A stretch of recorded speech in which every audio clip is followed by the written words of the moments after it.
ওই রুজি রুজি গো কিতা বেটা আসসালামু আলাইকুম সাসানি বা সালাম করতে করতে তো না রে বাবা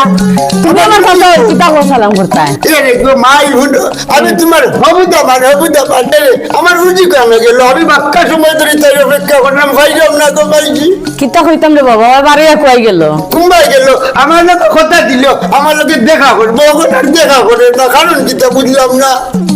বুঝলাম না আমার ফুরির যে তোমার লগে কিতা লাগি দেখা করতো বিষয়টা যেমন কিলান সৌন্দর্যজনক লাগে এরে গো ভাই তুমি সন্দেহ করতে কিতা লাগি এরে হুডো রুজি রে আমার লাইক করে আই লাইকিং মানে ভালোবাসে আমিও রুজি রে ভালোবাসি কিন্তু রুজি তো আমার এখন তুকাইয়া আমি বাড়িতে এলাম আমি তৈরি পাইলাম না মাই গো মাই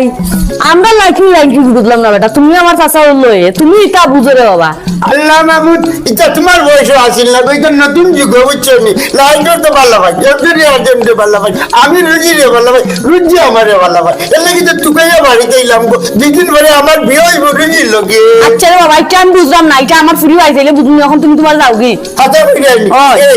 আমি মানুষ যখন বয়সে বুড়ো হইয়া থাকি গো ভাই এই আমার জায়গা সম্পত্তি আছে খেয়াল রাখতে বুঝছো নি শাসার মুখে খেয়াল করলেও খালি চোখে খেয়াল করে ভালো হইব আচ্ছা খেয়াল করে যাও কি সালাম আলাইকুম ওয়ালাইকুম আসসালাম যাও কাকি আসসালামু আলাইকুম